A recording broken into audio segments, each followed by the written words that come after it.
There we go.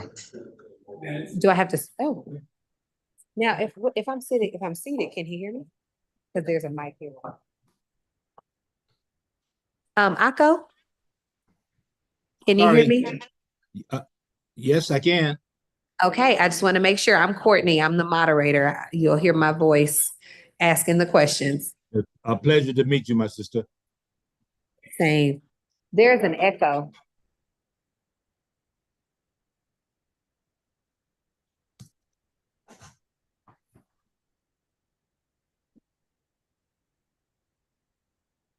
Oh, so you too. You good? Oh, it's good now. Okay. Darren, you're gonna be here to I'll be in the back, but I just have to control everything up here. What I can do is going to get the sharing started. Well, I guess if Mr. Muhammad knows after you finish the presentation, if you know how to unmute him. No, I'll be in the back. I just have to control them and unmute them. Oh, you will. Okay. So it's the presentation and then, Yes. all right, right. Yes. All right, so we don't need him on the screen with a presentation at the same time. All right, cool. That'll work. That'll work. Share a screen so that he can see. Mhm. I'm not on yet.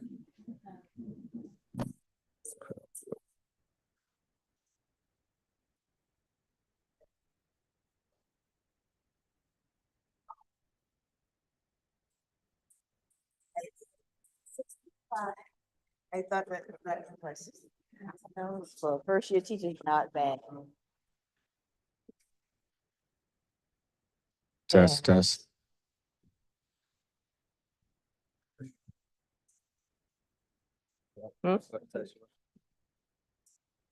you hear me? That's yours too. That's not the microphone you probably sitting on right now. This one is yours for the house. Did you deliver your stuff? Good. But only to our school. Like, Yep. you know, Charleston. Okay, good. Speaking in the mic. Speaking in this. I know. Did Tiffany get her stuff? I'm sure she did. Okay. We talked the next day, but we talked about that. Okay, I didn't want to. Okay, got it. You know, so she even said, she's gonna think this personal, but this is just. You know. Miss Wendy is going to visit the intro for the Give Me Something. She's going to do a welcome or whatever you want to say for Avery, and then you're going to bring me up. Okay. How am I introducing you? Just Dennis. That's it.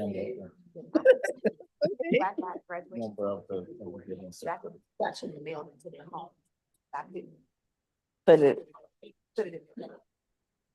If you don't do your dirt, just Do it. Do it. Because at first, he was like, oh, cool. 30 minutes later, it was, let's talk about this again. But I dropped him off at the school.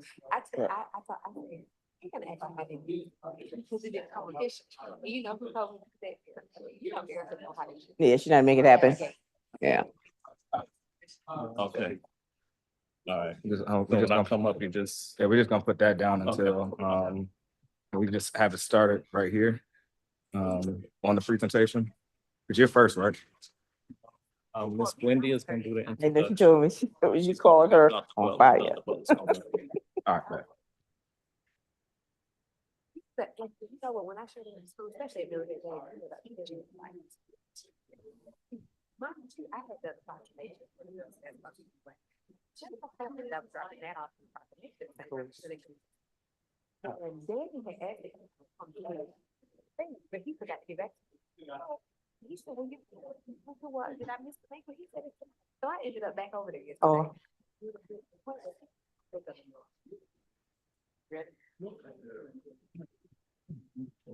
I think for the Mr. Muhammad is starting now. Oh, you are starting now. Sorry. How you enjoying your second act? Oh, no. No, I just want to make sure you. You love it? Surprise. Awesome. I know. So I want to say good evening to everyone. Hmm. I'm Gwendy Harris. I'm Vice Chair of the Lowcountry African American Giving Circle. And I want to welcome you to what should be a very interesting, inspiring, and hopefully even provocative discussion today on education. Martin Luther King plan, virtual. Well, if I'm gonna be over talked by anybody, Martin Luther King is like, you know. Okay, thank you. I want to, as I said, tell you just a little bit about the African American, Low Country African American Giving Circle. We're kind of a by us, for us group of Black folks that came together to say that we need to pool our resources to target them toward programs and issues and actions that we think are important in our community. And we're just a couple of years old, or about 3 years old now.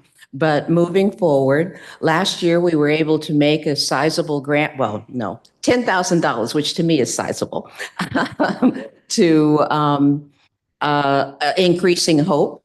And we will be announcing probably in another month that we'll be giving another $10,000 grant to youth empowerment services. And we have a couple of the representatives over there. It's not official announced, but since I'm here, I thought I would, and they're here, I wanted to mention that. But we're really working very hard to try to make an impact in the community in one way in terms of pooling our resources, but also in terms of inspiring a series of discussions on issues of importance to us. This is what, our third or our fourth discussion, and I will hope that you will find it interesting and inspiring and maybe even a little provocative. Now, though, I want to introduce the lady who runs this establishment, Dr. Butler. She will come up and give a few remarks before we get on with our program. Thank you.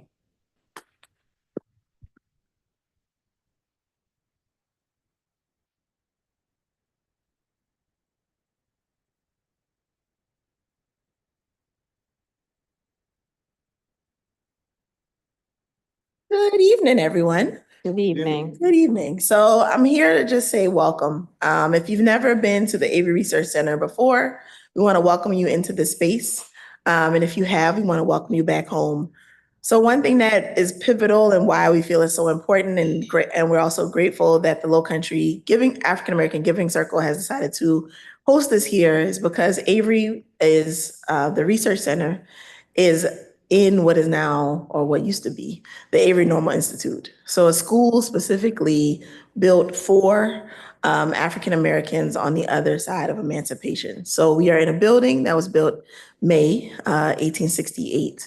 And so just thinking about how we carry that on in this space, to think about education through our programming, through our mission, through our collections, our library, and our archives, I think is really important to think about also the fact that even though we're in this historic site, we always try to bring the past and the present in conversation, as those two things are never out of touch with one another. And so in this particular space, hopefully you'll come by and see us, we're looking at civil rights and Charleston's role in civil rights, looking as early as the 1800s, as far out as the 1960s and 70s.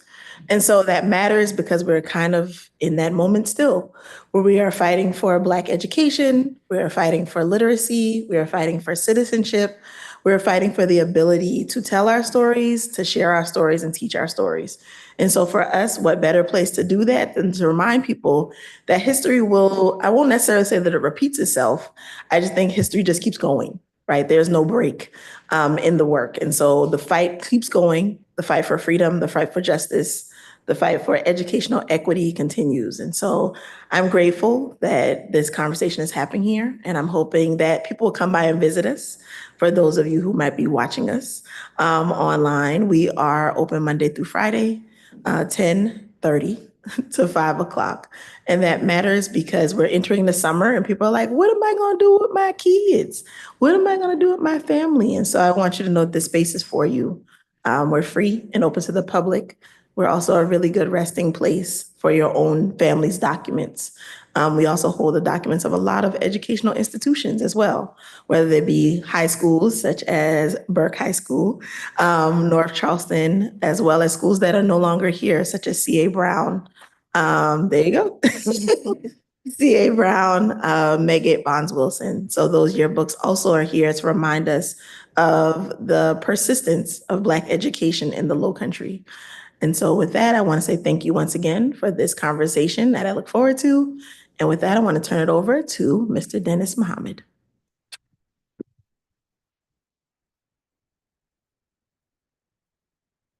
Thank you, Dr. Butler. Also, thank you, Ms. Gwendy Harris, for your opening remarks. My name is Dennis Muhammad. I am the Community Outreach Chair for the Lowcountry African American Giving Circle. I've been a member of the organization for about a year and recently put in charge of our Assets, Excellence, and Leadership series. So tonight, we're talking about education, assets, excellence, and leadership in education. And we want to talk about the education challenges that are facing us and our young people. But before I get into that, I just want to go over the agenda to let you know kind of what we want to do. There's going to be a bit of interaction. So if you all have your cell phones, we want you to take your cell phones out because we're going to do some live polling after I show a couple of video clips to kind of frame the discussion about education. And so I want to thank you all for coming out and participating in this discussion. I want to thank our panelists for giving up their time, sacrificing their time to come and have this discussion. And we do expect the room to kind of fill in a little more later on. We did have more people registered, and that's here now. So we do expect people to come in. But we want to have a discussion about something that, you know, is very open. We have discussions about it, but we really never get to the nitty gritty, in my opinion. And that's talking about the achievement gap that our young people are facing. When I say our young people, I mean our Black children, particularly what's going on with our Black boys. So I want to frame the discussion about education, because one of the problems I've seen working in the school system for over 20 years, I worked for Charleston County School District for 22 years, and I have worked in all Title I schools in my 22 years. I've gone from the classroom, not as a teacher, but as someone who has worked with students and parents and I ran a college career and readiness program called Gear Up, where we ended up being the #1 college and career readiness program in the state of South Carolina at Military Magnet for 10 consecutive years. And I was able to really use education in a way to impact our young people that they had not been impacted and was not being impacted in the classroom. And I want to talk about why I was able to do that and why educators who are serious about educating our young people can close the achievement gap. So what is education, really? It is the torchlight of civilization. And if you're not properly educated, and any nation whose constituency and students are not educated, then you will see that civilization slowly falling behind. And the United States of America has fallen so far behind with other countries in education because I don't really think that we ever really talked about the real purpose of education. So I want you to look at this definition up here because education to me is the cultivation of human beings' mind, body, and spirit through the acquisition of knowledge. And in particular with our young people, we have to cultivate their talents and their gifts to properly educate them. If we're not cultivating their talents and their gifts and helping them find their purpose in life so that their talents and their gifts benefit themselves, benefit their families, benefit their communities, and benefit the nation, then we're not doing our job. So education is more than reading, writing, and arithmetic. So I kind of wanted to open this discussion and talk about, are we really doing this?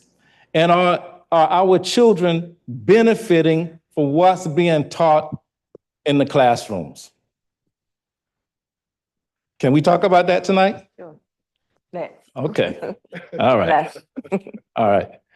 So I want to give homage to one of our great ones. This is the great Jawanza Kunjufu. He's been one of the leaders in talking about closing the achievement gap among Black students. And I'm going to go over some of what he taught before, but Brother Kunjufu just transitioned to be with the ancestors last April. So I wanted to highlight him to pay homage to him to start this discussion. But I want us to take this poll and answer this question if you have your phone and if you're watching this on YouTube or live streaming. What do teachers need to do to close the achievement gap with Black students? I want you to take this poll on your phone right now, and we'll see what you have to say before we get to our panelists.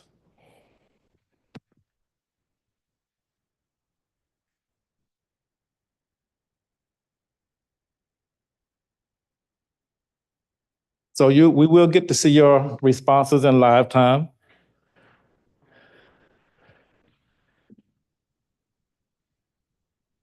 What do teachers need to do to close the achievement gap with Black students?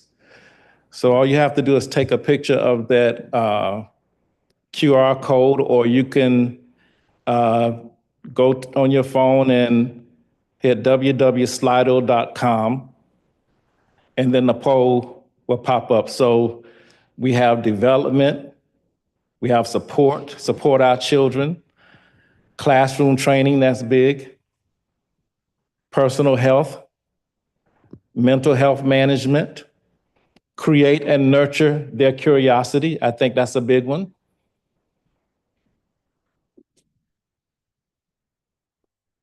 What do teachers need to do to close the achievement gap with Black students?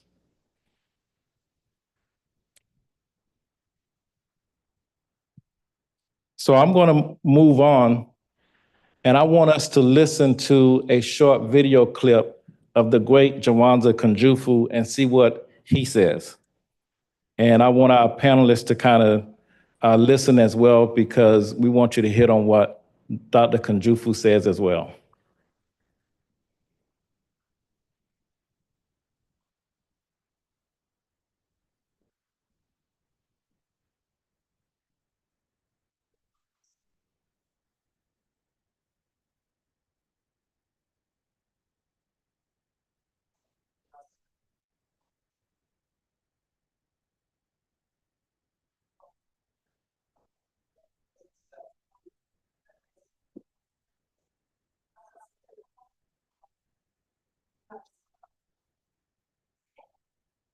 So we got love, we got respect, and we got culturally relevant teaching, as opposed to just reading, writing, and arithmetic. Now, this next video is also going to help frame this discussion, and this is a video that one of our panelists, Ms. Simmons, who's the Chief Academic Officer of Charleston County School District, she gave some statements about some of the scores of CCSD students a little over a year ago. So I'm going to play this video as well.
So one of the key things that Ms. Simmons said is that this achievement gap situation has been decades in the making.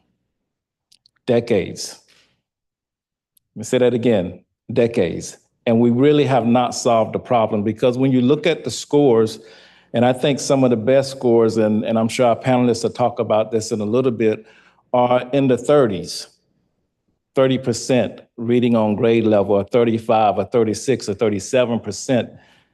But those percentages are good in baseball batting average, not in educating our children. It's good on the golf course and hitting the green, but not in educating our children.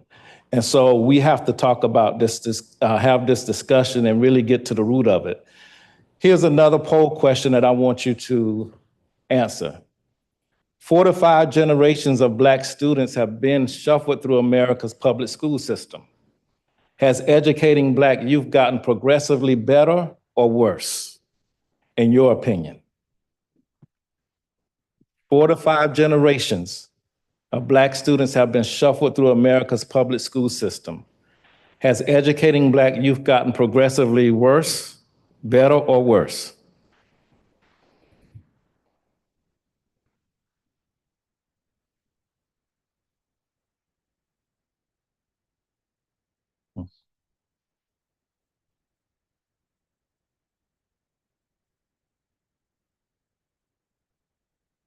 So far, the majority believe that it has gotten better. It's a little different.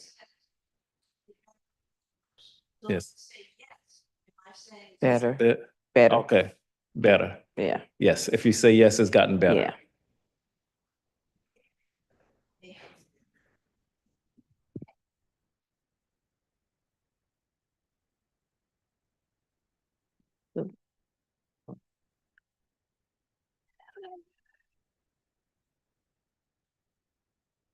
Can y'all see the percent ranking on your phones? You can't? Okay, it should give a percent ranking. Okay. All right. So right now, according to this poll, most of you in this room do not believe that education has gotten better after 4 or 5 generations going through the public school system. Okay. Is anybody else still taking the poll? Okay. Thank you for that. Now, I want to talk about this because in 1940, some Black psychologists, Kenneth and Mamie Clark, did a doll test in 1940. And this doll test basically had identical dolls, looked identical. The only difference between the dolls was the color of the dolls. And they got Black students 3 to 7 years old to play with these dolls and talk about the features of these dolls and to see which doll they preferred. Most of the students preferred the white dolls, and when they talked about the white dolls, everything they said about the white dolls was favorable. When they talked about the Black dolls, everything they said about the Black dolls was negative. And so 14 years later, when Brown versus the Board of Education came up, Thurgood Marshall called Dr. Kenneth Clark to talk about his findings at the trial. And Dr. Clark said in his conclusions of his test, the number one thing was to separate Black children from other children of similar age and qualifications solely because of their race generates a feeling of inferiority that affects their minds. That was the conclusion that he made during the trial that the Supreme Court accepted. He had other conclusions that they did not rule on, and that was racism is inherent in America's institutions. And number 3, segregation inhibited the development of white students too. Those were his conclusions. 71 years later, they did the same test. Similar results. And there was still identity confusion with Black students. And what is determined after 71 years is that the real victory in the classroom for Black students is curriculum that affirms who they are and their identity. And that's in all walks of life.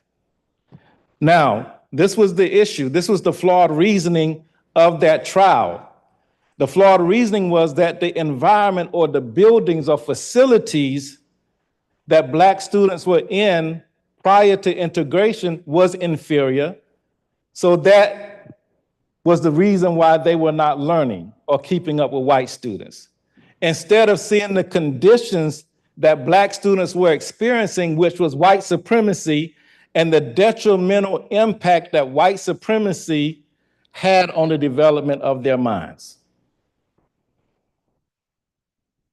And that's what's been happening in the public school system since that time. Now, we have schools that are predominantly Black, but we have students that are also, and I won't, as we talk, I want Ms. Simmons to talk about this later on, but there are students, Black students who come from nice homes, but they go to predominantly white schools, but they're still not doing as well as the white students. Years ago, there was a study in Boulder, Colorado, of an affluent Black community where most of the families in that community, Black families, were just as wealthy as the white families in that community going to the same school, but the Black students were not achieving the scores like the white students. And what they determined was that there was still an inferiority factor in Black students trying to compete with white students in that school. So I'm going to turn it over to our panelists to have this discussion, but I want to introduce them. We have our moderator tonight, Ms. Courtney Waters. Ms. Waters is an education advocate. She has a BA in International Studies from Rose College. She has a master's in curriculum instruction at the University of Mississippi. She's been a 9th grade ELA teacher. She is a member of the Pink and Green sorority, Alpha Kappa Alpha. She is the executive director of Teach for America. She has served on Charleston County School Board for 2 terms. She has been an awardee of the NAACP Septimus Clark Educator Award, and she is now the representative, South Carolina representative of House seat number 113 in the General Assembly, and she is the proud mother of Yara. 5-year-old. Yeah. Now, I want to say something too. So in the bios of the women, they talk about their children.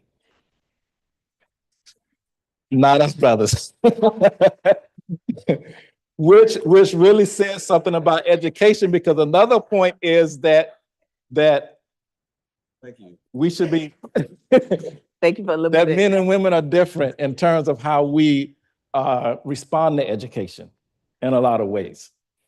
So next we have Miss Michelle Simmons.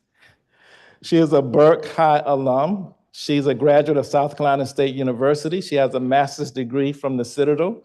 She's a 27-year veteran educator, Charleston County School District. She's been a teacher, assistant principal, executive director of elementary schools, and associate superintendent of the elementary learning school community. And she is now the chief academic officer for Charleston County School District.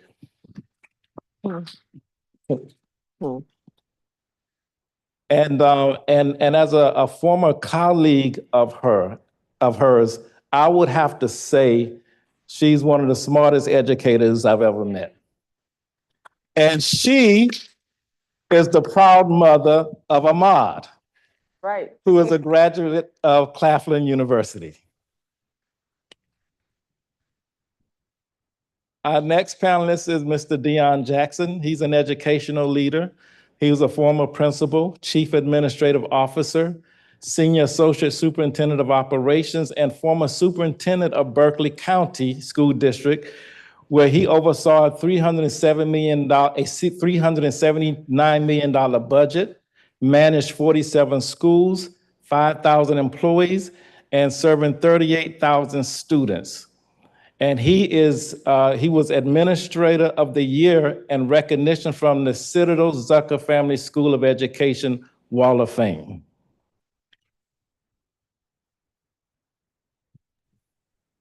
And he's a graduate of the Citadel as well.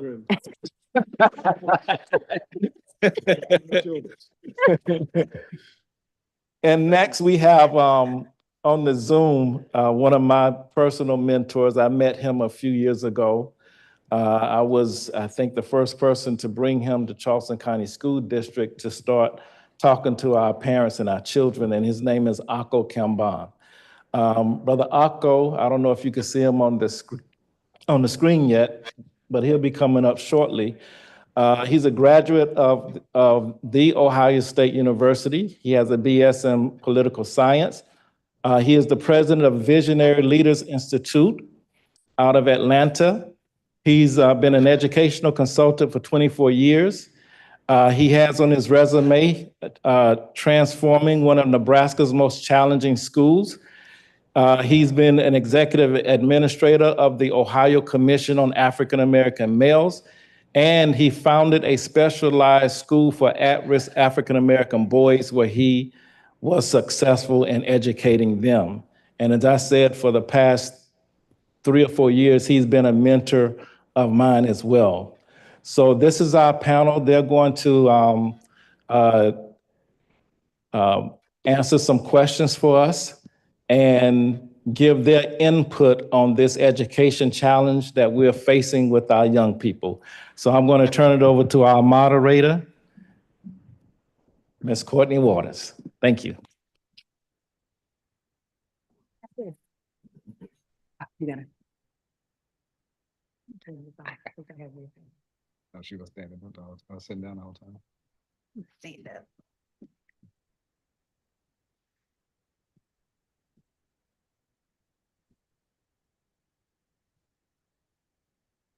Thank you, Darren. I'm a grab my phone. First of all, thank you so much, Mr. Muhammad, and I always refer to him as Mr. Muhammad because we met when I was a member of the school board and everybody in the district is Miss or Mr. something. So in this space, you're Dennis, but also to me, you're Mr. Muhammad. And his wife works at my daughter's school, so they are Mr. and Mrs. Muhammad to me. Nevertheless, thank you for the table setting because the questions you've designed really help us get into the nitty gritty, I think, which only these experts can do in a way that only these experts can. But I really appreciate the broad setting and what is talked about by many as a sort of a radical setting and contextualization of education for Black kids that you just don't hear everywhere. And it's one that I appreciate, particularly the definition of what education is and the mentioning of the spirit. Because only in a room like this will you hear about the spirit of children. You don't hear about the spirits of children in districts. And if I'm incorrect, Dion and Michelle will certainly correct me. But I want to get going, and certainly Akko can correct me as well. The first question that we want to ask to the panelists, and feel free to step in and step out as you choose. I won't ask for a particular order, just go when you feel led. What are the core challenges facing Black youth today? You want to take it? There's so many, right? There's no one particular challenge. Anytime somebody engages in this conversation, it's so layered. There's so many variables and inputs that can either be a win or a detriment to our scholars, but to name a few real prevalent ones, we have policy issues, right? School districts are ran through policy. And so if we don't have the right policies in place to support scholar learning, then we're always playing catch up. We're always at a deficit.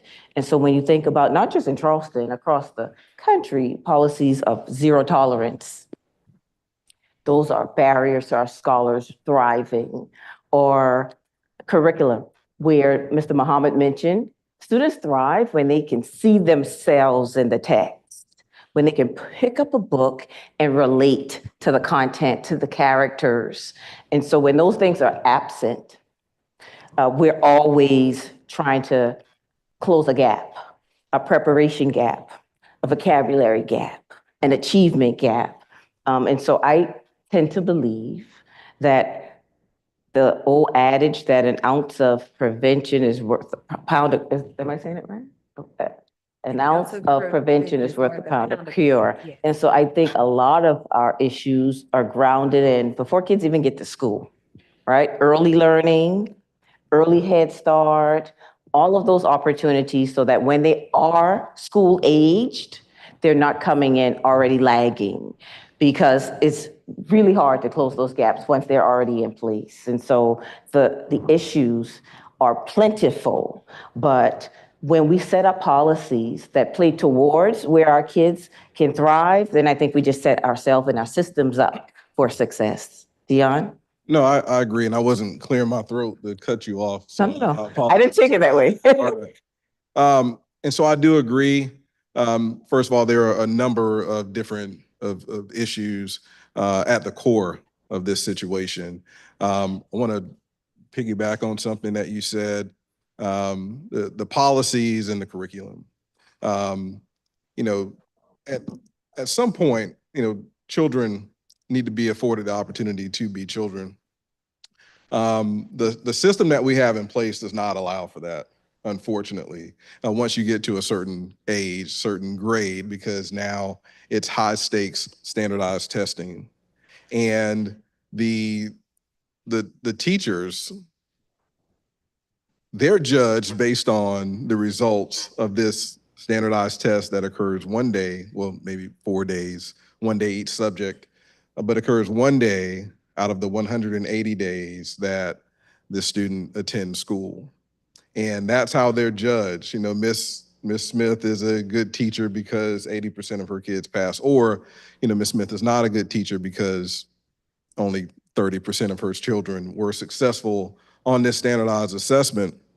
And it takes some of the joy out of education. It takes some of the joy out of learning once students reach a certain age.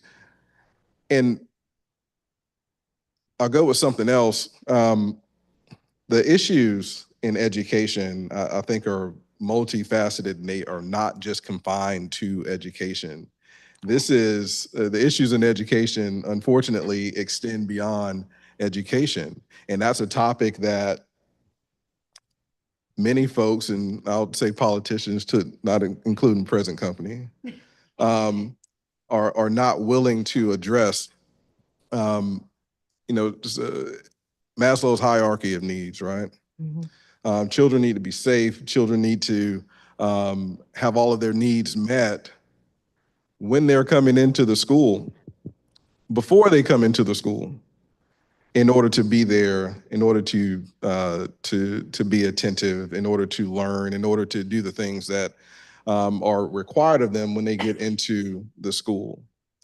And for a lot of those students, there are some insecurities, be it food insecurities, clothing insecurities, whatever the case may be, housing insecurities, prior to them even coming to school. And then we expect for them, as educators, we expect for them to leave everything at the door of the school, leave all of that stuff at the door of the school, forget about all of that, and come in here, sit down, and for this 60-minute session or 7 hours out of the day, and just learn all of this. Listen to what I'm telling you and learn all of this material. As adults, it's extremely difficult for us as adults to leave our burdens at our doors when we go to our place of work for our 8 to 10, 12 hours out of the day, we're thinking about, some of the issues that we have going on. And we're adults.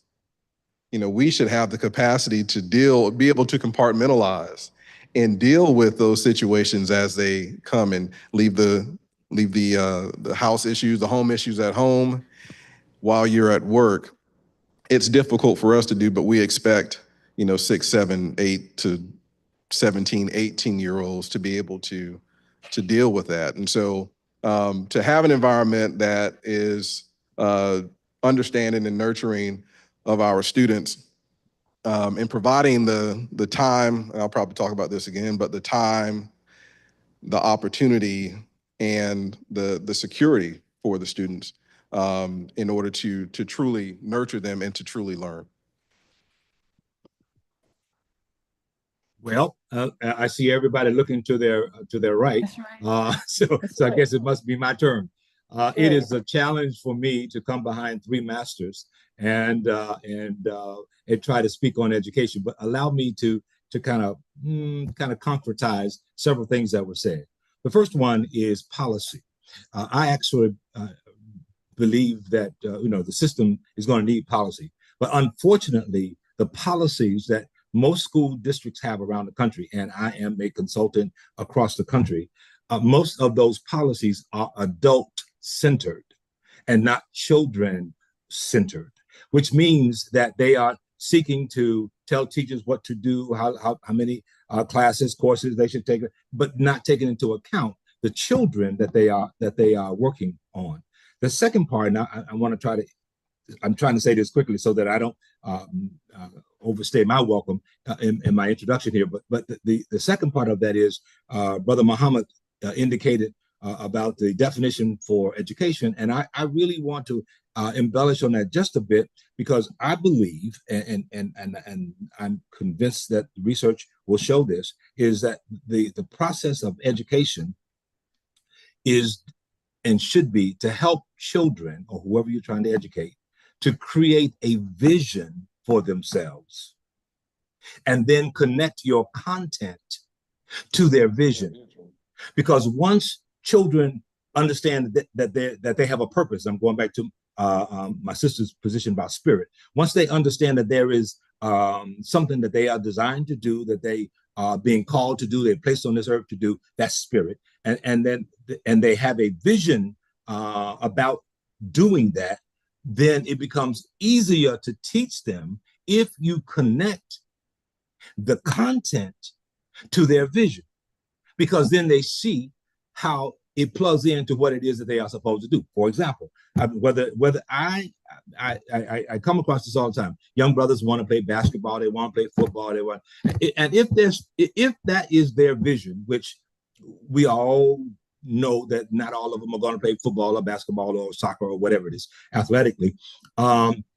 If we take that, because that's what they believe, and use that as an opportunity to teach, rather than discourage them by saying you're never going to do that because you want to play basketball and you're only 2'2". I would like for us to be able to say to the young person, here are some things that you need to take into consideration. Number one, for example, you need to be able to read your contract. And therefore, reading becomes important to him, not because you said it as the teacher or you said it as a board member, but because reading is important to me because I want to play basketball and I need to know how to read my contract. Or I want to have commercials and I need to know how to read. So in my it has been my experience, let me put it away. It has been my experience that when we change the paradigm from the classroom being the center of education, and I think that we can begin to help our children. And I really want to embellish on that because I think we're putting some responsibilities on teachers and others in the building that they cannot do alone. I agree. And I have not heard, and I'm sure we're going to get to this, which is where I'm spending my time right now. Jawanza and I, Brother Muhammad knows, Jawanza and I are best friends. In fact, I'm speaking at the service next month.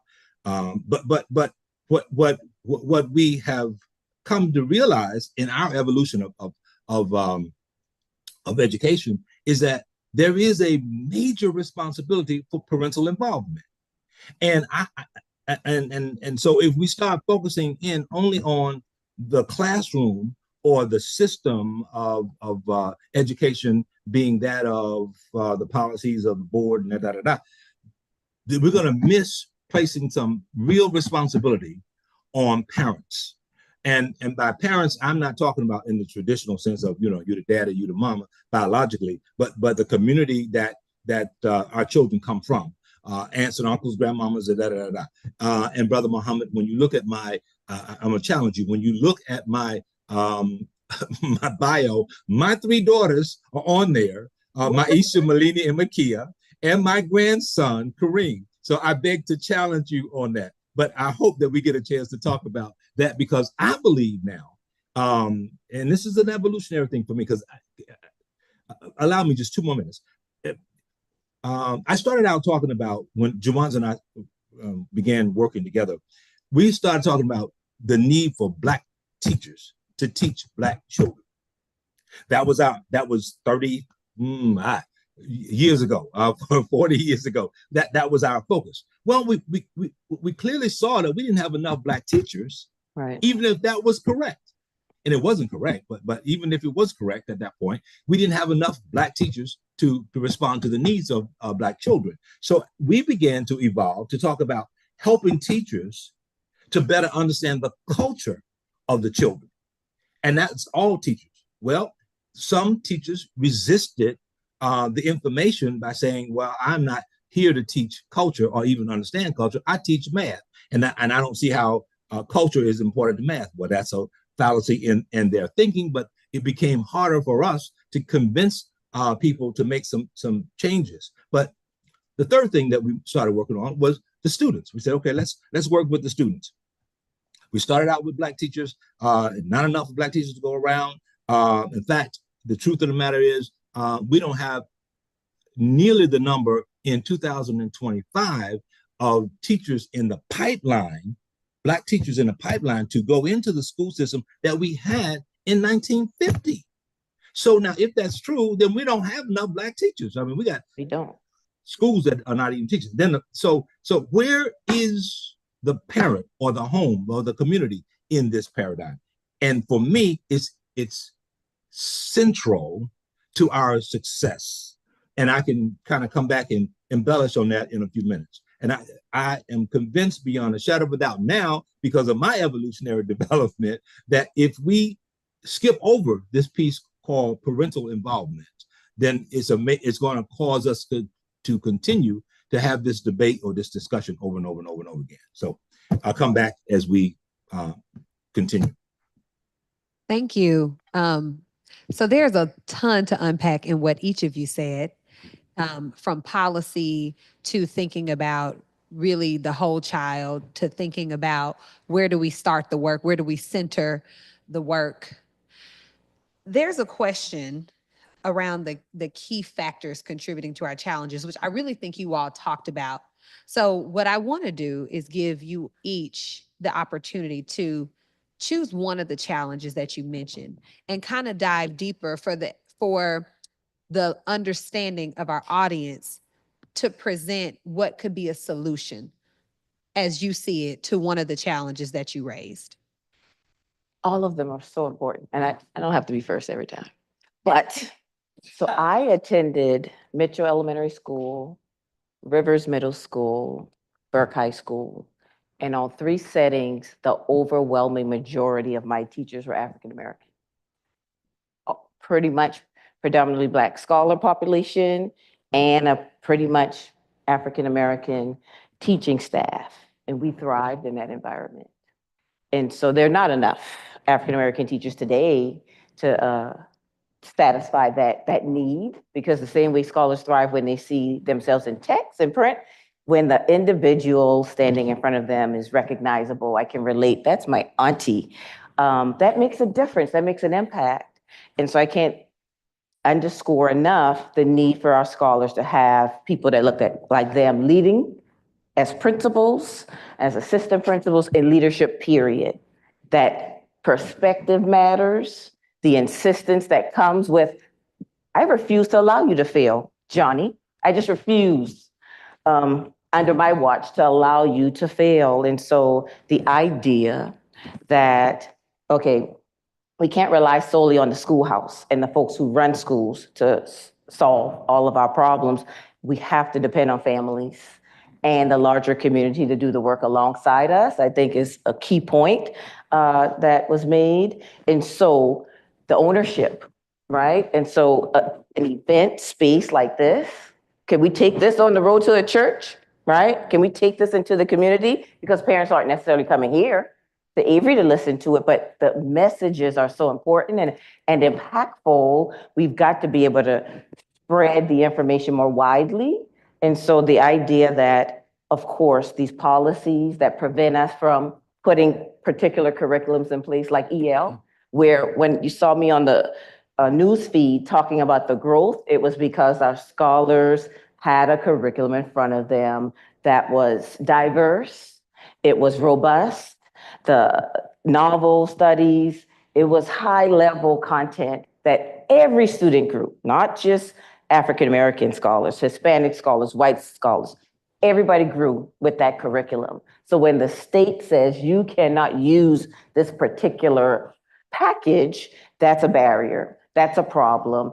And when we say elections are consequential, we felt that in our system more than ever in the last couple of years, because for all the progress we've made, the fear is that with these new policies, we're going to go backwards, and our kids can't afford that.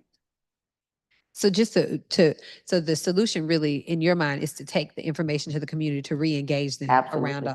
Love it.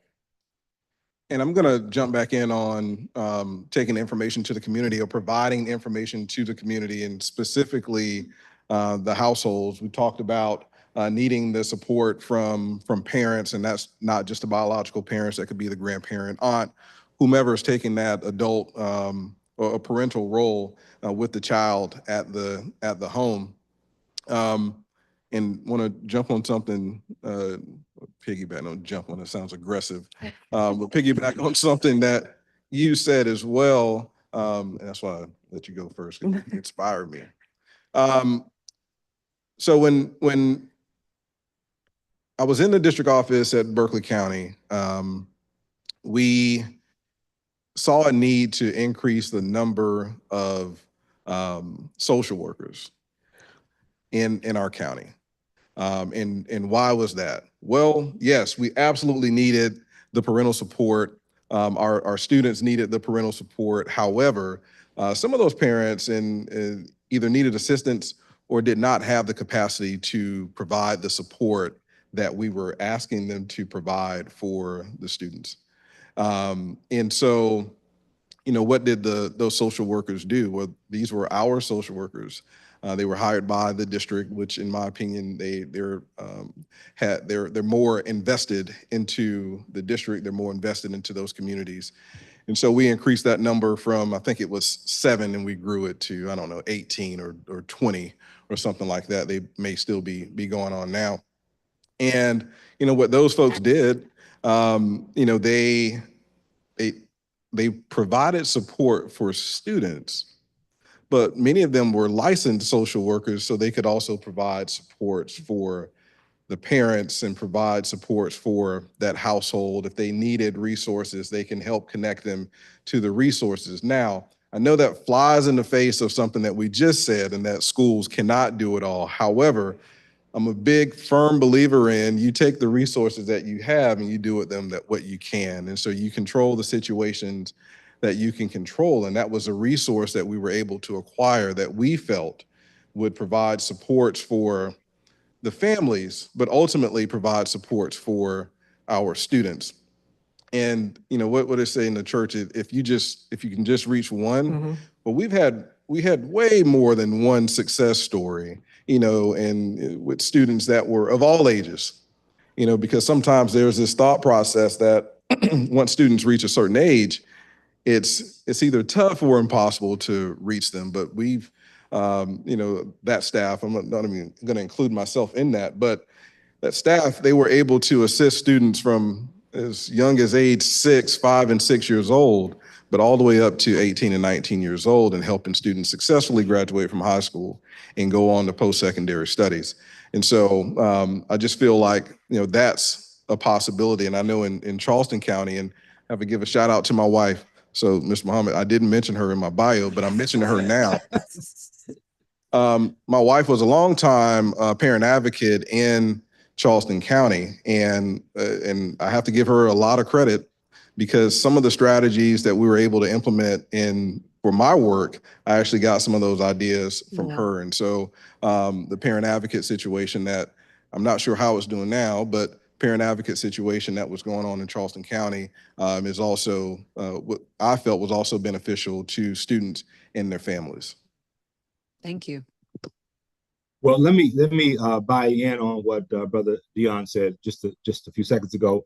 Some of my best ideas, in fact, all of my best ideas come from my wife, and so I understand that totally, and I want to make sure that I don't oversimplify what I think to be solutions, because that's a dangerous position to be in when you try to oversimplify it. I firmly believe that all the things that have been talked about are absolutely essential. I am just of the opinion at this point that we're going to have to rely more on the family or in the community than we do on the school system. Here is why. To my sister's point, I too grew up in Birmingham, Alabama. Segregated Birmingham, Alabama. All of my teachers from grade pre-K up to ninth grade, up to 10th grade, were African American. Never saw a white teacher until I was selected to go down to integrate the school. And that's when I saw my first white teacher. Now, what's happening over a period of time is that we've started to rely on programs and policies to change things that really have taken the power away from us as a community. And we have to be very careful about that, because as I see it, let's take current conditions, and I won't call any names, but current conditions, where now the policies are being pulled back, eliminated, destroyed. The money is being pulled back, eliminated, totally removed. And so people are saying, well, what are we going to do? It's kind of remind me, what is us going to do? What is us going to do? Well, what I believe what us going to do is us going to rely on us. And what we're going to have to do in order to ensure that our children are getting what they need is go to some of those traditional places that we've always gone to. I learned to read not based on Weekly Reader and scholastic material, but rather from in the basement of a Baptist church, and was taught phonetically how to read. I'm not trying to say whole language is not appropriate. I'm just simply saying that we've got to be mindful that some of the things that we have now stopped doing because we started relying on policies and programs made us as a community look the other way when we start seeing some things happen. For example, and this is the last one I would leave you with on this point. We all know that men, biologically men, have a significant impact in a building. And that's not, sisters, that's not to say that that's sisters don't have an impact. I'm just trying to make a point here, that men have an impact in a building. And what we don't see at the elementary level are men. And we don't see Black men at the elementary level. So at what point do we say, okay, well, we recognize that men can have a positive impact, but we don't have it. And they said, well, we got to have a program. We got to have a policy. Well, okay, what we've got to do is use where we can some men in those roles to fill the gap. I use my church thing here now, stand in the gap, to begin to teach our young people so that they're exposed to men in a different role than they see on TV or in some cases in the community. I don't know if that makes any sense, but I'm trying to say this very quickly so that it doesn't take us off track. But we've got to get those things that we know work. You know, I actually think you're right on track. And just so you know, since you're not in the room, you're getting a lot of head nods and affirmations in here. So I think people are certainly following you. Mm-hmm. And to offer, I think two things. I mean, we're sitting in a model right now, you know, the Lowcountry African American Giving Circle, for us, by us, trying to fund us. And in speaking to what you all really talked about, around the community and us getting it from the community. I think about, you know, I plug this, I feel like everywhere I go, but Freedom Schools has been the most brilliant model that I have ever seen. Really be getting together with Audrey, who's sitting in the audience, and Letitia and some folks, and going to Tennessee and seeing how they do the training for the Ella Baker trainers and help them get excited and enthusiastic about teaching Black students to read, and then going to a Freedom School locally here and seeing how they energize the room, how the room that shakes in Tennessee, because it literally shakes when you do Harambe, and then to come locally and see how they energize the children before they go in, and then to see the data behind that. Not that the data is the most important thing, as we've talked about. And so all of this is very relevant to really the next question around developing our own culturally relevant models. You know, the question is, should we? But I think that I can guess the answer is yes from all of you. So I would like to add and say, how do we develop our own culturally relevant models? Because to the points that have been made, we are in a moment, and I don't even think it's just a moment, like from having sat in political systems, we will never, our children will never get what they need from these systems. It's not going to happen. And I know that as a participant, and there are a lot of reasons to participate, but transformational change is not one of them. It's not going to happen. So I'd love to hear from you three. How do we develop our own culturally relevant models for teaching our children? I think I'll go first. I think first there has to be a sense of urgency. You know, this question has been around for a while, and I'll even throw myself out there. You know, should we create our own? Answer is yes, but the answer has been yes for quite some time. Yeah. And you know, how many models of our own exist in this area? Not in the country, not in the world, but in this area. You know, how many? And so first we have to, and I'll throw myself out there because Audrey's sitting out there, and I think she can recall probably about, it's 2025 now, so probably close to 2 years ago, I talked to you about something similar. And, you know, so I'll put myself out there as well. And so I'm not excusing, you know, myself from that.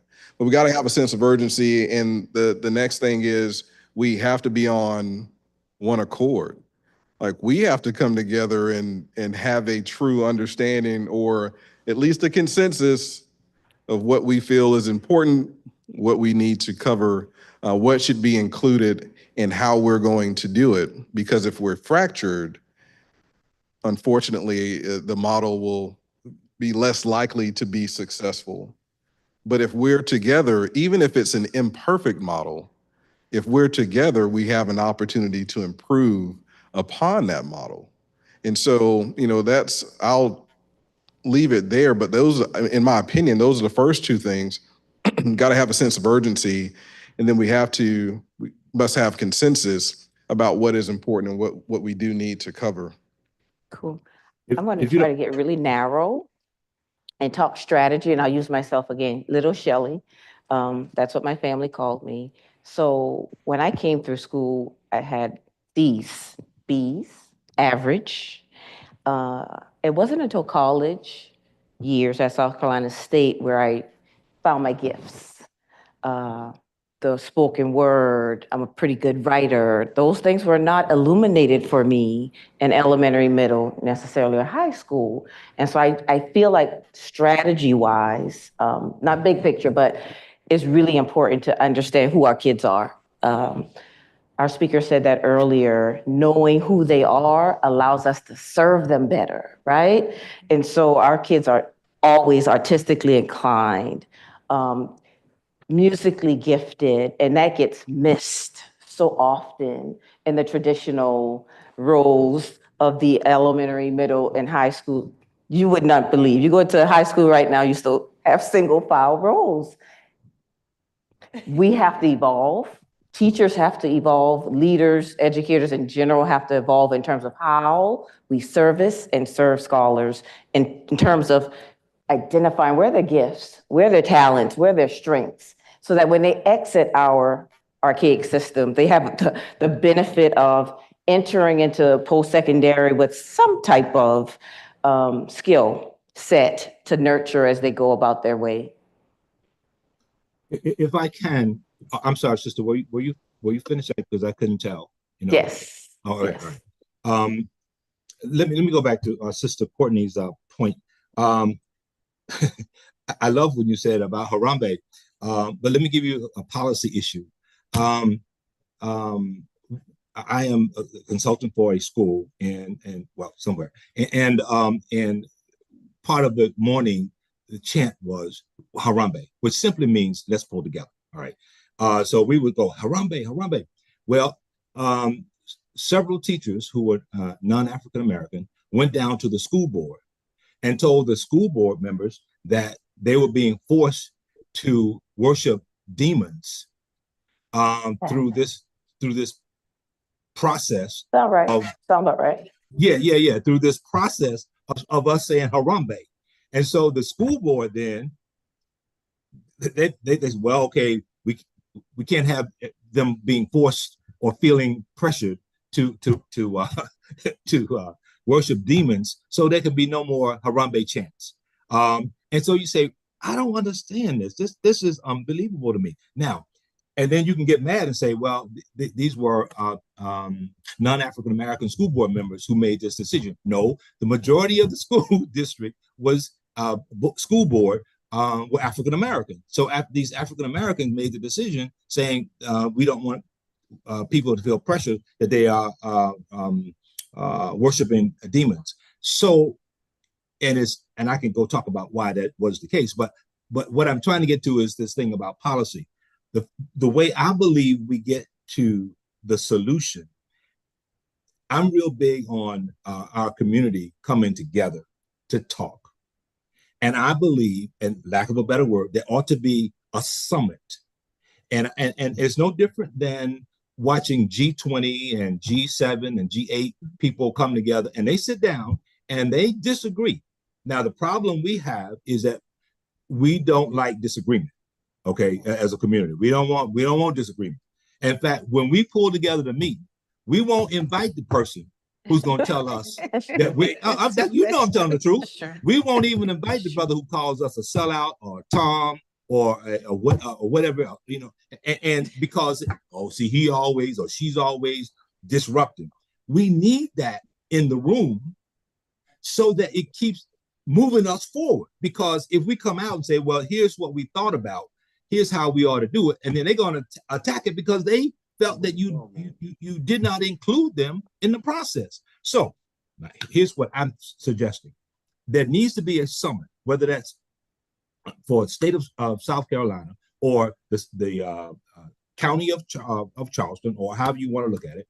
There needs to be a summit of those who are interested in education coming together and spending a day or a weekend hammering out some critical issues around education, and bring the antagonist in the room. Don't try to shut them out because you don't like them, or because they talked about you on TV last week. Just put them all in the room and let's say, okay, let's come out of here with the top 10 things that we need to do, both on a policy side and a community side. And that's how you start getting to the solution that I think we need to have. And well, I'll stop there. I'll stop there. I appreciate. Yeah. Does that make sense? It makes absolute sense. And I mean, I want to pull up too something that Michelle said earlier around taking conversations like this into our churches.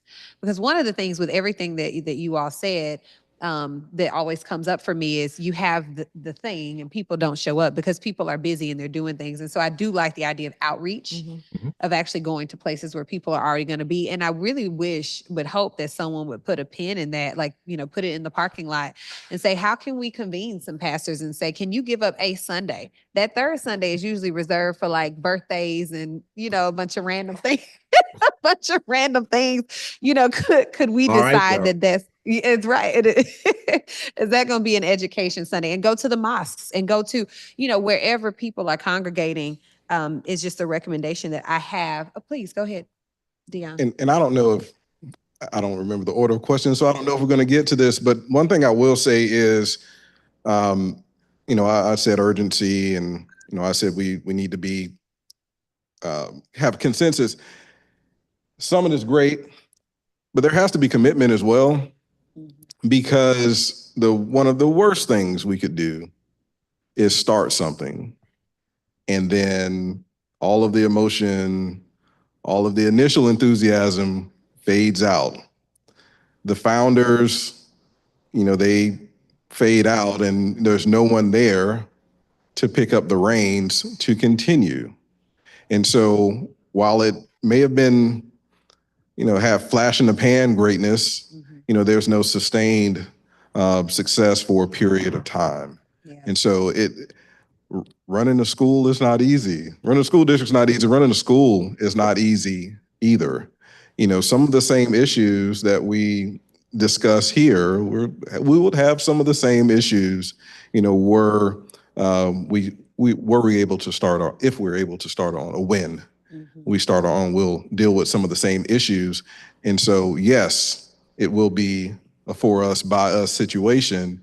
And so maybe, hopefully, there'll be more of a concerted effort and more commitment to address those issues and deal with those issues. However, we must be committed to the effort when we start this initiative. Yeah, amen.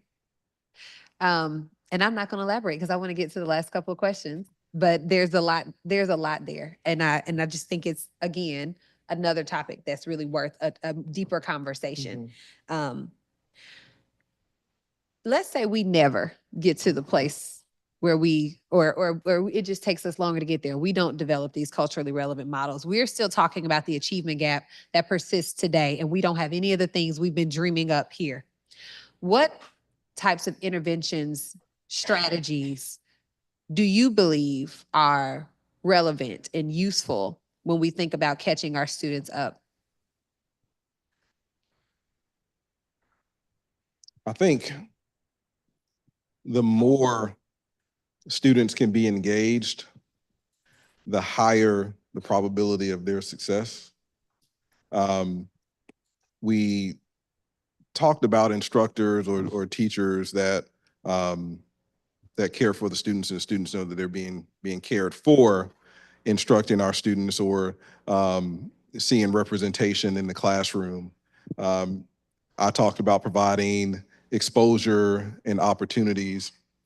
And again, if these experiences or the connection or the relevance of the subject matter is not being discussed in the classroom, then we have to establish, well, let me go back. First of all, we talk about policy, and and Ms. Simmons, you talk about this too. I'm a former principal, an assistant principal first and foremost, and I'm a parent. And so I was a principal and a parent at one particular point. There are responsibilities that the school ultimately has as well. There are things that the school needs to be doing for students, and I know we can't solely depend on the school.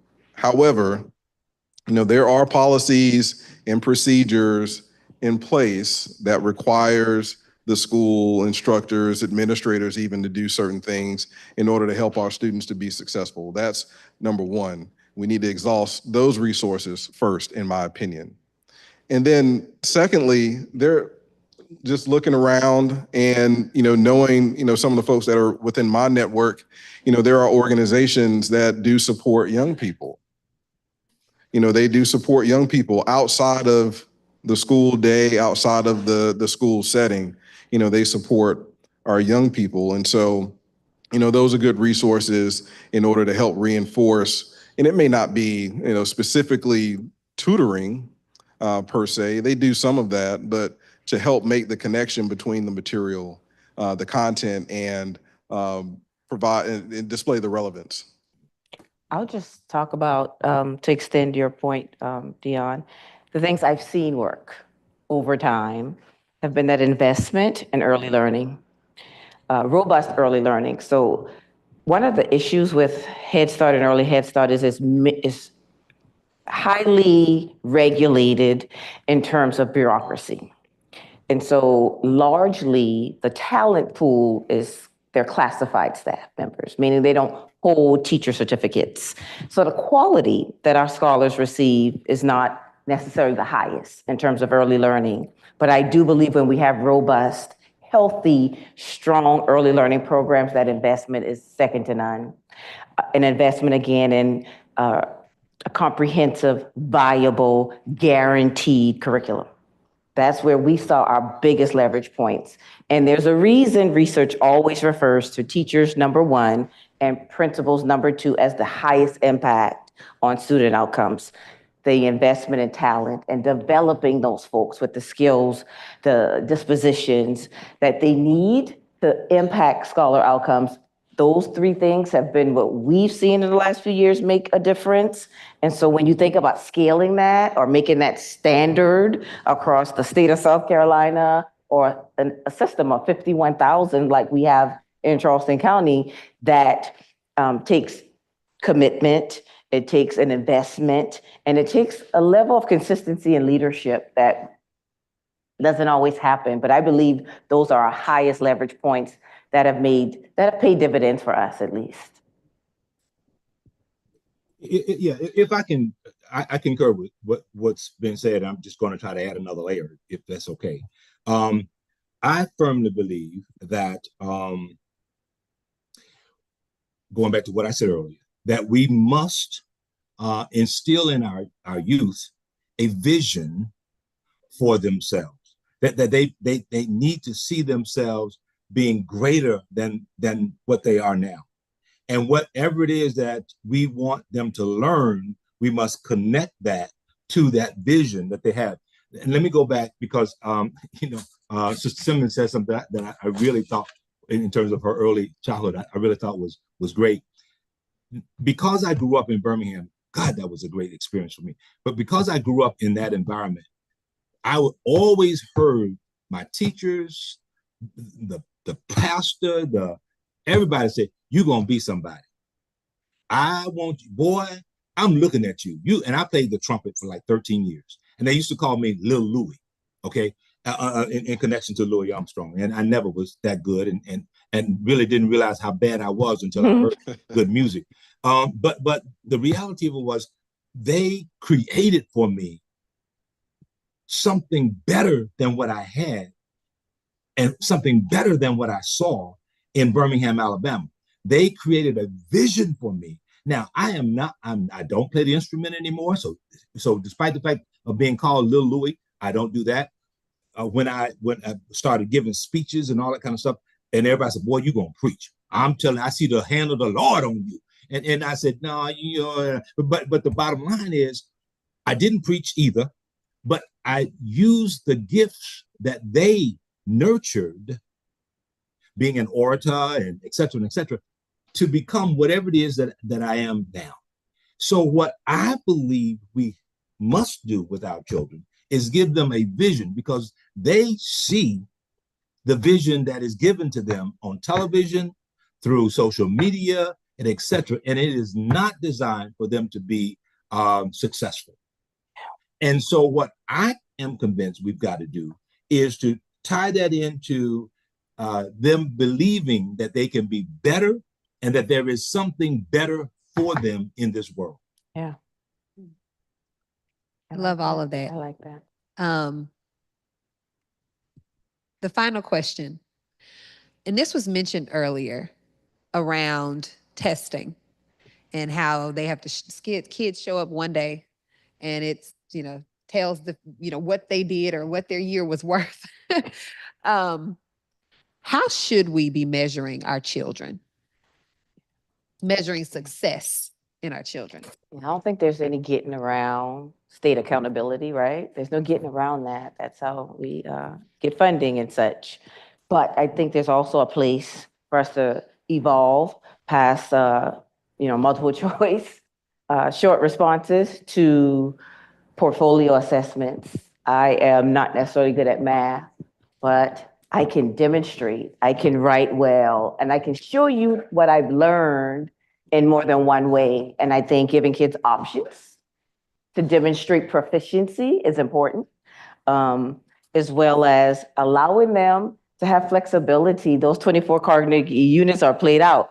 And so giving them options to exit when they've demonstrated that they know it, to skip past certain courses and coursework when you have evidence that they are capable and competent of going on to the next level. And so we're locked into state accountability, ST ready, end of course exams.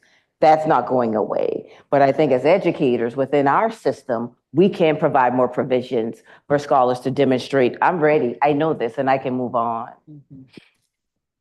So just to state the obvious, I take issues with the current accountability system that we have. I agree.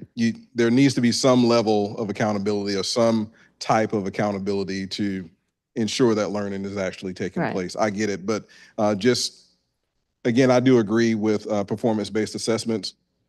The issue with performance-based assessments, I think they're twofold. One, they're not standardized, so you can't just create one assessment for each topic, for each grade, and sell it to the entire state. In order to do performance-based assessments, it's tailored, it is customized. It may be customized by district. To customize one by state, I don't know if you can do that, but it may be customized by district.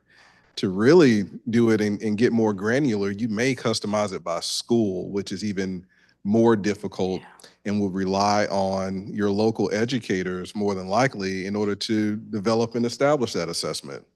And that is so far away from our traditional model that it scares a lot of people.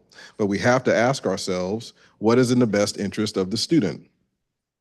And, in my opinion, the performance-based assessment, it does allow more flexibility. It does allow the students to demonstrate their mastery in a different way, as opposed to, when you're doing a standardized test, even math, it's more than just math, it's also vocabulary. And so it's a reading test and a math test at the same time. And so they're being graded on two subjects in one. And, just looking at, some of the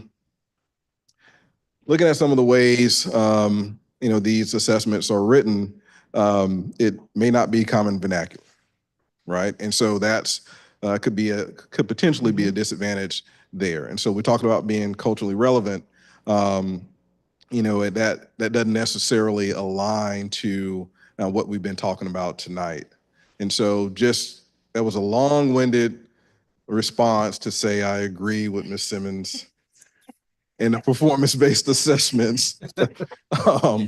But there's some issues that the powers that be would take with that. But it is something that could be done if we establish our own. Maybe at the summit. Maybe at the summit. Superintendents to commit to that. Absolutely. Yeah.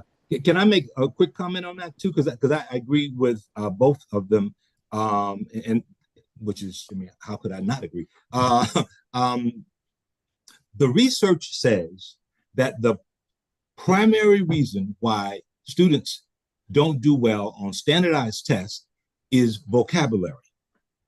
That's the primary reason.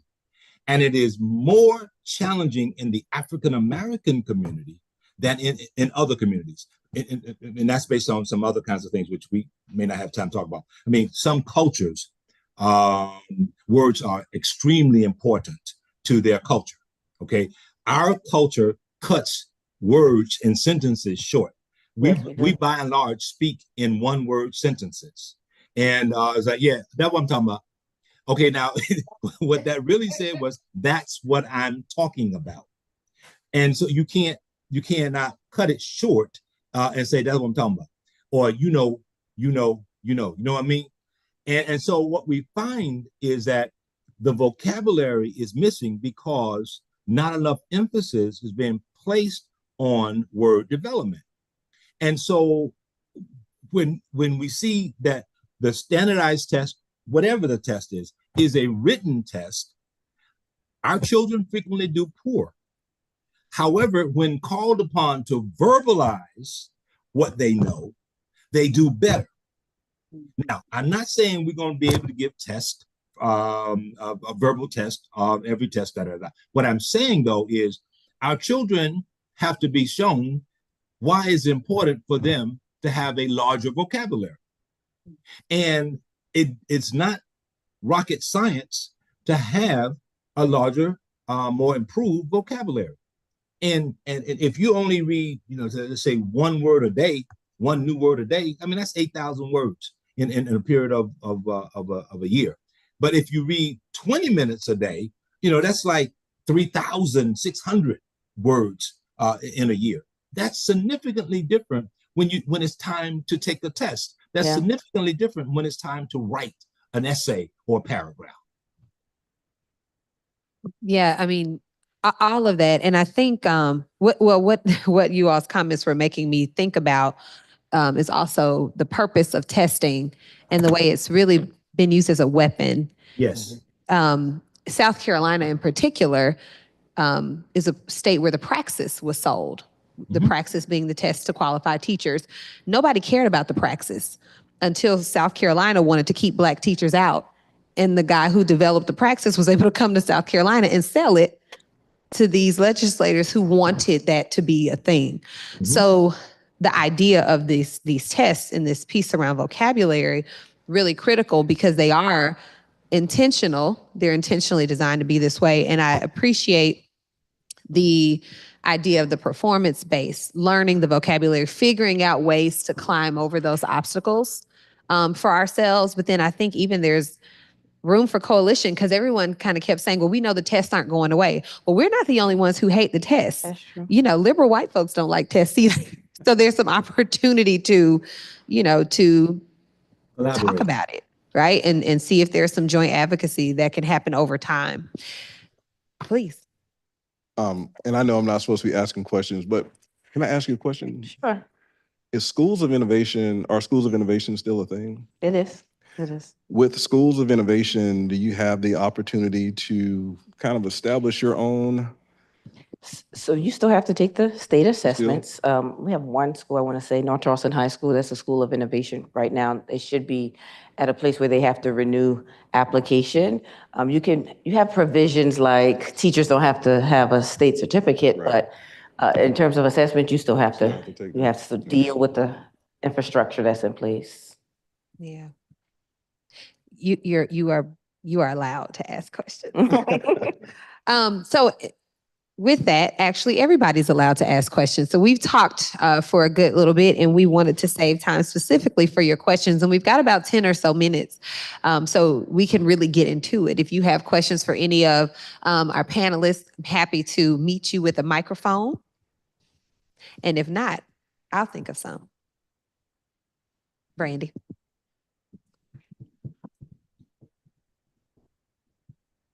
Hi, I'm Brandy Blake.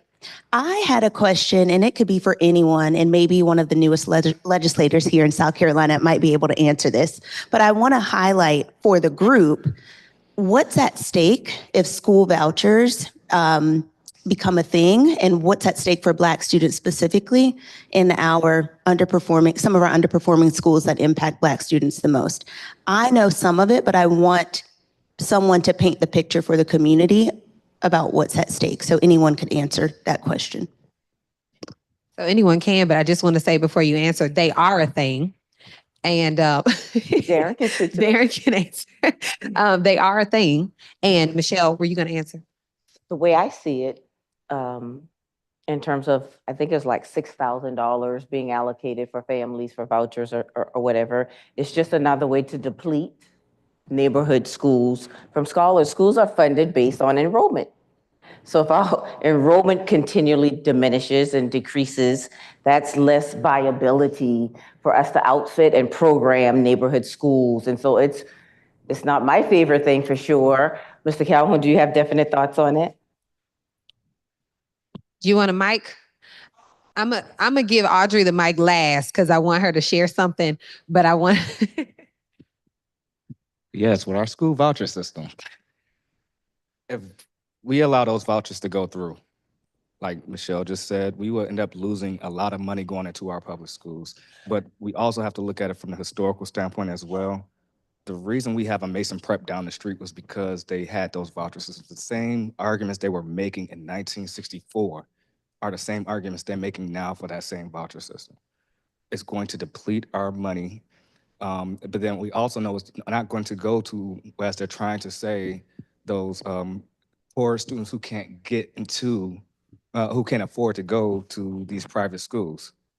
We already know that those poorest, that $6,000 won't cover the tuition for those private schools. Mason Prep cost $22,000 a year. You can have $6,000 and still won't be able to pay for it. So.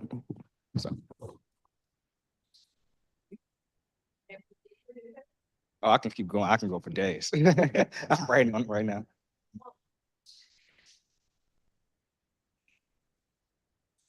Yes, it's gonna deplete money, and I know that's a problem, and I've been in a situation where I've seen that happen. So for the public school, well, can you hear me? Yeah, can they hear on the, okay, hold on, Deion's gonna bring you the mic. But my question is, it seems to me that we can play the same game. What I don't understand is, can we think in terms of how we receive those vouchers to pour into our children in our schools? I mean, no, we're not going to be like private school that charges $30,000 a year, but I still think we can put together, particularly if we put some partnerships with some churches or something. I mean, I got the issue in terms of the public school losing the money, but I'm also hearing us talk about having models of our own that serve our children for us, by us. And I just had to put that out there. I'm sorry. I'm more emotional than whatever, but you hear my point. Absolutely. And actually, I wanted Audrey to share something because she actually shared a perspective with me this week, because just to add something here, the vouchers did pass again. The governor signed already. The application went live. The only thing that could stand in the way of them continuing to be is another Supreme Court ruling, which we are unlikely to get, because the last time it passed, the Supreme Court did not just reject it, but they handed down the path out. And what is present in this new voucher bill is two ways that this could be legal. One is to, again, use the GOF funds, but to designate a trustee. And if that fails, that the state lottery money could be used. So there are two paths, and one of them was already deemed legal by the Supreme Court. The other thing I would mention is, I believe, and I will clear this up if I'm incorrect, but it is $7,500 now for the first 10,000 students, and it will go up to $15,000 for 15,000 students. So if you do that math, that is what's financially at stake. But I do want Audrey to respond to Ms. Gwendy and really just share a perspective with the group that I found helpful. Good afternoon, everyone. So this weekend, Sunday night, I got an email from my son's tutor, Miss April McKnight. She runs Incredible Minds Tutoring. She's amazing. And she said, hey, the vouchers are the scholarship, educational scholarship trust fund. Scholarships are available. The application goes live in the morning. I'm a vendor. I am trying to sign up to be an approved vendor. That's how I got the information. Sunday, as in 3 days ago, right? 4 days ago. And so I sat on it all night and I went back and forth. Darren, I'm there with you about, I don't agree, but there was a webinar and all day Monday, I listened to the webinar. I had to go to Clarendon County to take my child to 4-H camp for him to be my oldest child to be a counselor. So I listened to it. $7,500 is available. It is not just for private school education. Here are the things that people can use it for. Disability therapies, vision, special needs, testing, AP, SAT, ACT, and other standardized tests, tutoring, school transportation, not gas, but say you went to another school and you need to hire a transportation service. Fee to transfer to another public school district. So with like in Charleston County School District, if you lived in Berkeley County and you were able to get a transfer, sometimes they give you a differential based on per pupil costs. So you could use it towards that. Textbooks and curriculum, technology and school supplies, contracted individual classes and teaching services, online school uniforms, extracurricular fee from public or charter schools. So I got up Monday morning and I was like looking all over social. I was like, well, what are we doing? What are we saying? So I contacted a few representatives, Courtney included. And I was like, hey, did y'all know this is happening? And it goes live today. And this woman who was doing the webinar, she's from the Palmetto something Alliance. And she, it was from last week, because last week was preferential time for military families. So this is one of those opportunities where I agree with you, Miss Gwenny. We have to be ready to take advantage of whatever the opportunity is and play the game. I don't agree, but it's law. It's not about to happen. It's law. Those funds are available. And if you have more than one child, there's like a 300% threshold level for a family of four. That's like $96,000. I know a lot of folks who are in that threshold with multiple children. That could be 15, $20,000, $25,000 that they could have available to do the other things that maybe they don't have the opportunity to do most times. And yes, bigger play would be, could you utilize those fees to create something different if that's already, so I am there. I am, Michelle knows, I left the district in 2015. I don't believe that system is gonna work. I can do both and though. I put pressure on the system. I can support those who I know love the kids, but I also know we gotta do something different outside. And so how do we get to that? And if we need to take their funds, that's what charter schools are. You're right. We pay tax, it's our tax dollars. So that's what's going on. So I got an update today. 6,500 of the first 10,000 are already, I don't know if they've been approved, but people have applied.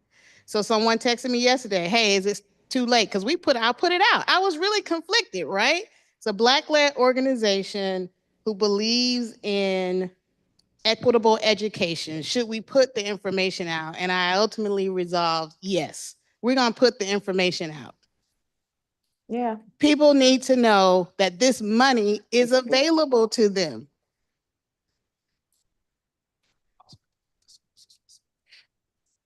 Still taking their money and depleting the system. That's right. So Darren, Darren actually said, yes. Yeah, they want you to say it in the mic. That's what happens when I'm talking out loud. Used to do that on board too. But no, if we take the money and put it towards those other programs, we're not losing the money from the school systems. The students are still within the school system, but we're still basically tapping out whatever they have up there to either they're going to increase it or say, oh, this is not sustainable to where we can't continue to fund it. They're going to increase it. They're going to increase it. If you go to Educate 843 on Facebook, we have all the information and the webinar. But she said, we're trying to get, I'm sorry, Mr. Akko. We're trying to get the numbers higher so that we can prove to the legislature that we need this. People want it. So, and she was available. She said, I'll be available over the weekend to provide technical assistance for anyone. So I knew at 8 a.m. on Monday morning, there were a group of parents who don't look like us who were sitting at their Signing computers up. ready to go. Yeah. For what? Where they can find it? Oh, Educate 843 is our Facebook page, Educate 843. And I'm Audrey Lane. You can also just follow me on social as well. Thank you, thank you. And also, as the dollar amount increases and the number of scholars who can access the funds increases, so will the threshold. So families earning up to $160,000 in next year will be eligible for this. So just keep that in mind. If you're too high for the threshold this year, you may not be too high for it next year. Next question. Wow. Thank you. I'm Ty Collins, Asala. I'm glad to be here. This is very important conversation we're having, and we need to replicate it. So I would be interested in participating in some sort of advancement to make this happen again. But my question has more to do with the classroom environment. And because we are different creatures, women are smarter than men. We can agree to that. And with that, women learn differently than men do. And in the structured classroom environment, girls work together. Boys are spatial learners. They don't oftentimes want to work in community. And so the learning environment has become a challenge, and males are punished because of their individualism. One, number two, they can't sit in their seats, they're moving around, and then they're punished because of that. So they're either compliant or life-threatening, and that's not often the best grade for them to prove that they are capable. So we need to think about that as we begin to grow a new program or plan or initiative so that we have our own educational system. Thank you. Thank you. Do any of the panelists want to add anything to that? Please, you're welcome to. I agree. Amen. We agree. We agree. We agree. All right. We agree. You did. Can I just say this one point to the brother who spoke last? I didn't get his name. You may have heard in the introduction that I created a school for African American males, and so we experienced everything that you just talked about. But the way we addressed it was different than the school board would have permitted us had we not had a progressive superintendent who was willing to take the heat for it. We were able to hire retired teachers as the teachers for our school. And what we discovered as I interviewed them and hired them myself is that those teachers who were quote unquote career educators at that time, they were career educators, were not afraid of the students. And we found that many of the young teachers who are coming into the school districts now are afraid of the students, particularly African-American males. So in my case, a young brother stood up and said to one of my teachers, what? And so she's about 2 feet tall, and she said, boy, sit down. You know, and she said, ain't nobody scared of you. Sit down. Now, and she started teaching. I mean, she didn't make it a confrontation. She just said, hey, boy, sit down. Ain't nobody scared of you. And so she started teaching. Now, that same young man, had he, swollen up on one of the new teachers now and said, what you gonna do? Would have been dismissed from class, perhaps even dismissed from school and the district, because of the fear that exists in some of our new teachers. So you're right, but I'm going to offer this as just a parting shot. I don't know how much time you have. I am not suggesting, I want to say this clearly, I am not suggesting that we create our own school district. No, I'm not saying that that's impractical. and I'm much too logical for that. What I am saying is we can create a supplemental effort to what's going on in the school districts. And that supplemental effort can make the difference in our children succeeding or failing. And what I know about the African American male, because that's what I cut my teeth on educationally, is that those young brothers can succeed when they are shown that there is a reason for them to succeed and how to succeed, and that they are that we are quote unquote as a community not afraid of it. And because we find ourselves now afraid of many of the young people that we come in contact with. Thank you. We have time for one last question. So I'm gonna pass the mic to our last question asker. All right, thank you. Kind of not a short way to it, but I'm gonna try to make it as short as possible. My name's Alicia Powell. I am in education. I'm a certified life coach. I work with professionals, and I've been in the school district from Maryland, Virginia, DC. Came here to Charleston, South Carolina about 5 years ago. I did a pilot with Charleston Hope after school mental health program, very successful.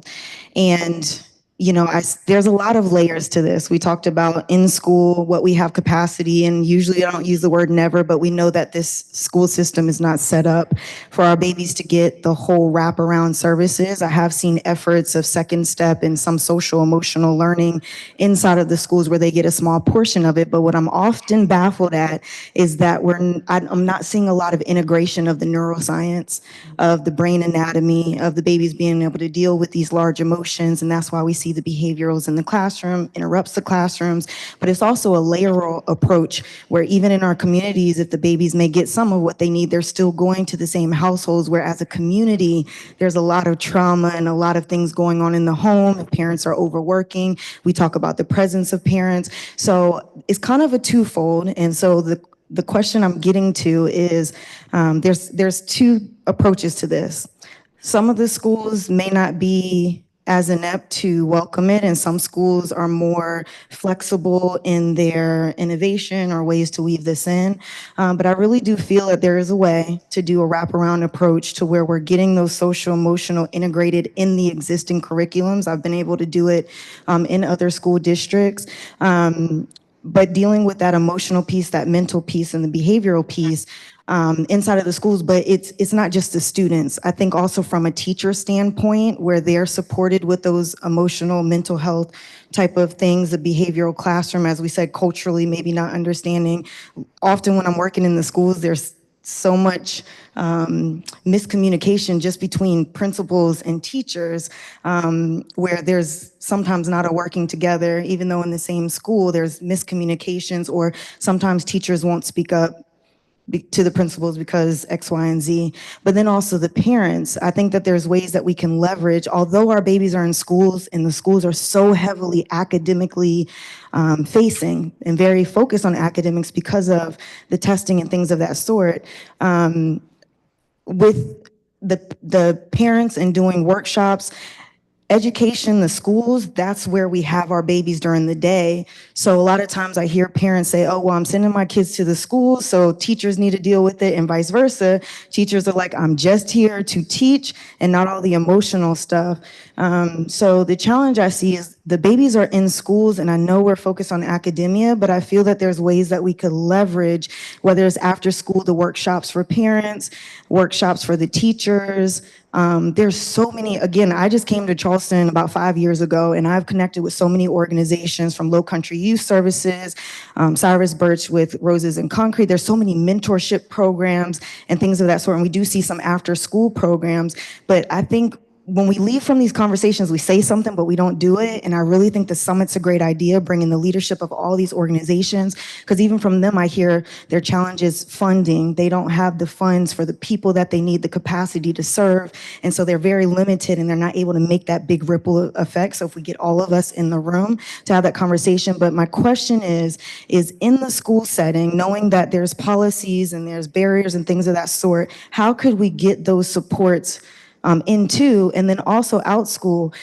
Because I've been in education for so long, I decided to open a micro school here in Charleston to address those issues where we're dealing with neuroscience, social emotional, those core science, and supporting family, like the whole wraparound. So that's the outside, and not only be one school, but how can we, one, integrate those into the schools, knowing in Charleston those certain barriers and working with organizations and how we can leverage them coming in or after school or however that looks. And then also someone like me doing micro school, how to partner with existing school districts to get them that same streamlined curriculum, the best fit, knowing that those barriers are there, if that makes sense. It all makes sense. And I'll say for Charleston County, I can only speak to the district I've worked in for the last 27 years. We've made great strides with social emotional learning. We made about a $36 million investment in wraparound services when we had the benefit of ESSER dollars. And so from social workers to mental health therapists, we've really stepped up our game in that regard. I'm not going to suggest that we have the problem solved, but to the point of our teachers have the training and the resources, whether it's Second Step or Rethink Ed, they have those tools at the ready to integrate into their lessons. Matter of fact, at the elementary level, SDL is a block of time where we're trying to integrate as much as we can. I have a good girlfriend. One of my closest friends is the principal of one of our most challenging elementary schools on the peninsula, Sanders Clyde.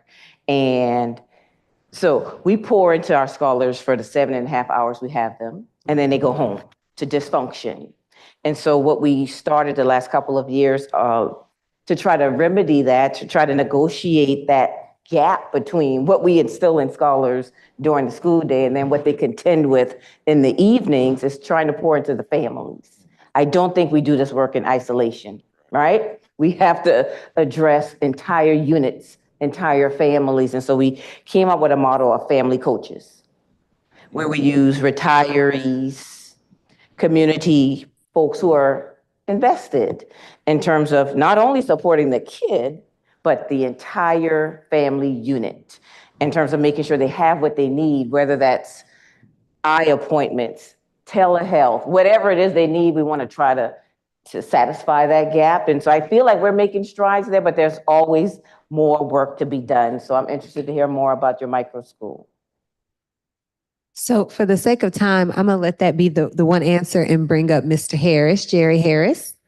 And before, can we actually give our panelists a round of applause?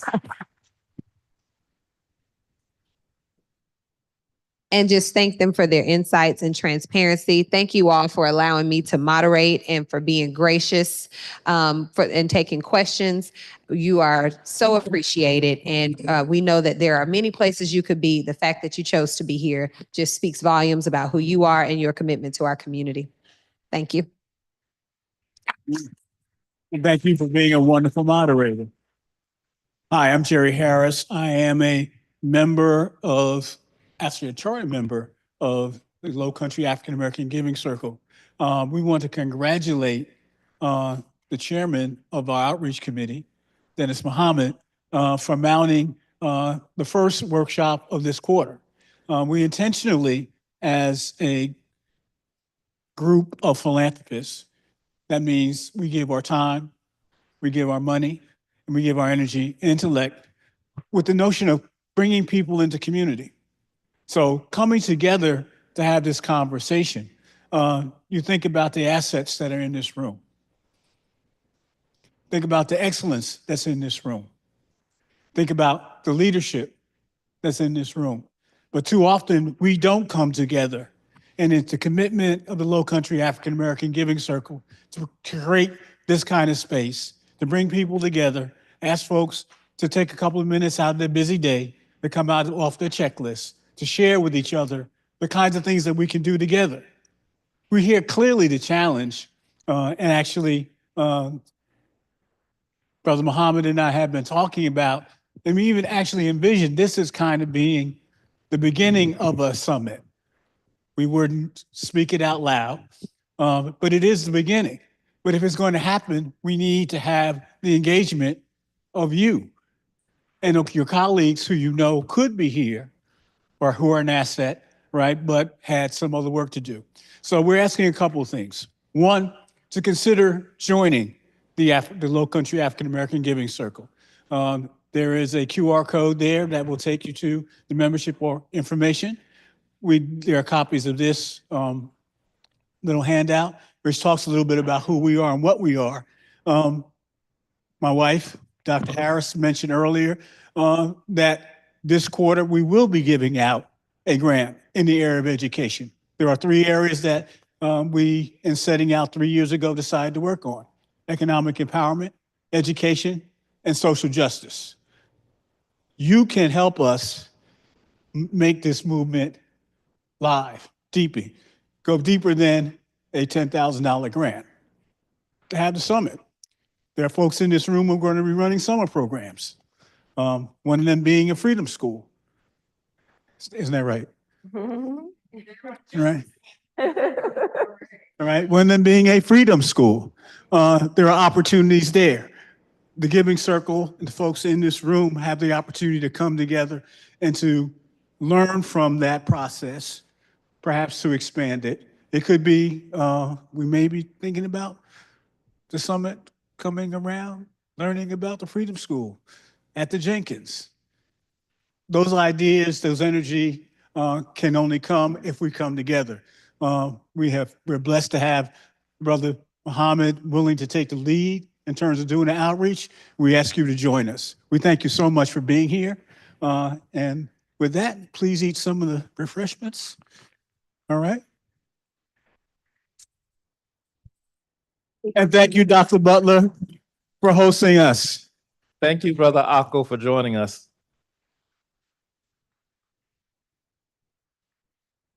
I think he might have still be there. Yeah, still there. Can't really see, but he's here. All right, thank you. All right, so before that happens. Remarkable amount of.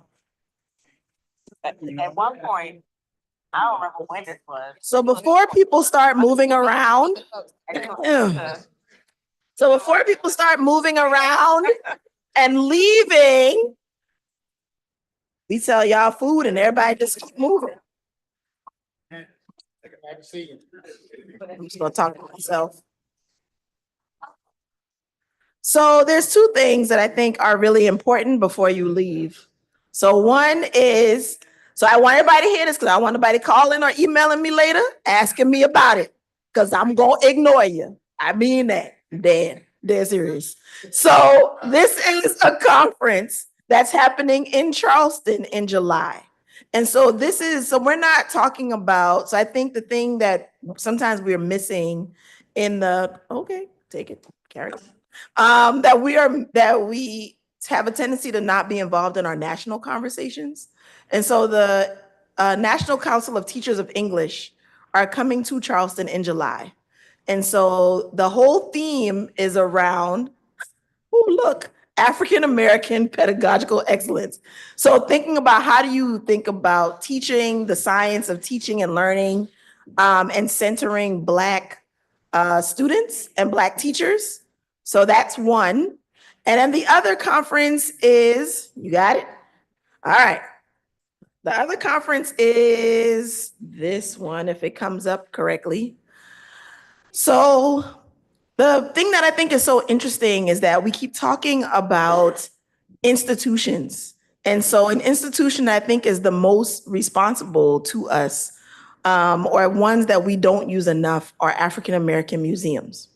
And so all of the African American museums that are across the country are going to be in Charleston 2 weeks after this conference, after the Elate conference. And so I would encourage you to check it out, look it up, because there is an opportunity to think about what is it that we're asking of museums, whether they be in this city or other cities, and also what have those museums also provided for us that we could use in our teachings, in our schools, in our community organizations. So just knowing you have 2 resources that will be literally in your back door, right? In your backyard. And so reach out if you have questions, but this Association of African American Museums is July 23rd, and then Elate, which is English Language Arts Teacher Educators, is July 10th. So those are just two conferences I want to make sure that are on your radar when we talk about people who are leading the work or who are doing the work of providing you with curriculum, people who are teaching your students so we're not out here just theorizing about what teachers may or may not have. I think our panelists have given us some really good food for thought, and they've also given us a lot of praxis. It's also good to hear from other folks. So there is going to be a component of the conference that is a town hall. And so we would love for you to come out and hear that as well. So I think that's it. Once again, I thank y'all so much for being here. Enjoy all the snacks. Is it going to be posted? This is online. This isn't mine. Yeah, the International African American, huh? Just type in Association of African American Museums. So, or Black Museum.